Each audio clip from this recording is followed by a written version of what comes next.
Failure is not to be feared, but prepared for. It's really important to make sure that you understand that setbacks happen. People fail all the time. If you think about it, it's not that big of a deal. It may seem like a crushing setback. It might even appear like some sort of humiliation. But in the big scheme of things, failure is part of the human condition because it happens all the time. Believe that setbacks happen. Instead of fearing it or wishing it away or constantly asking yourself, why me? Expect it and prepare for it. According to Thomas Stanley's book, The Millionaire Next Door, the average American millionaire has gone bankrupt at least 3.5 times. Let that sink in for a second. You know how crushing bankruptcy is. You know how humiliating it is at a personal level. Sure, a lot of the stigma has worn off bankruptcy, but it's still a severe personal setback. Still, it didn't hold these millionaires back. They peaked, they crashed, then they rose back up. Stop fearing failure. Instead, focus on what comes next.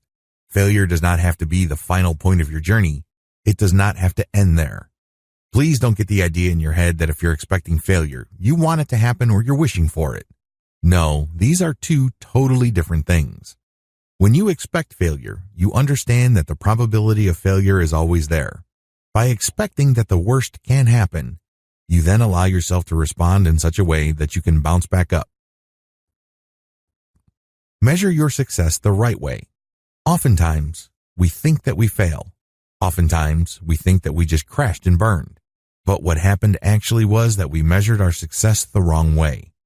For example, if you are starting a business and you know that normally the return on capital in your industry happens after 5 years, it would be ridiculous of you to assume that you will get all your money back after 1 year. You're just going to be beating yourself up needlessly if you did that. Measure your success the right way. It may well turn out that you did not fail. You're just waiting. Fail quickly. In addition to measuring your success the right way, another way to prepare for failure is to resolve to fail quickly. I know this sounds kind of crazy, but a lot of successful people do this. They know that achieving success involves a lot of trial and error, so they experiment a lot. It's like throwing spaghetti on the wall. Eventually, one piece sticks. But before that happens, you have to be as quick as possible in throwing spaghetti at the wall and getting that pasta to bounce off. When you do this, you're figuring out a map to get success, and you're doing it quickly and cheaply. The secret to this, of course, is to fail quickly and cheaply. It must not leave any scars. It must not bankrupt you. Learn to let go emotionally.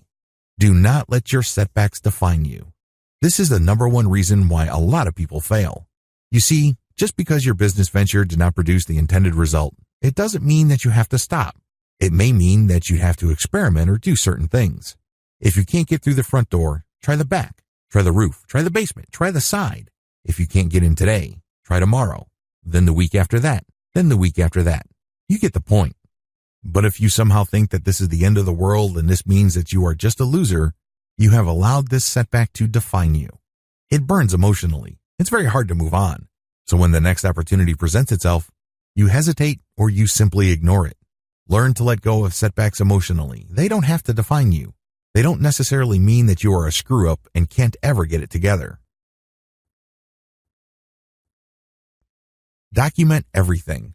When you keep a journal of your efforts, you're doing yourself a big favor as far as achieving ultimate success is concerned. You will figure out why things didn't pan out in a very focused way. You will get to clearly identify what you did before, during, and after the disappointment. Now that you know this information, you can choose to do things differently. You can connect the dots. You can see patterns and conduct experiments to see if you get better results. Throughout all of this, you focus on your end goal. Just how important is documentation or keeping a journal? Well, people who are looking to lose weight report better results if they only recorded what they ate.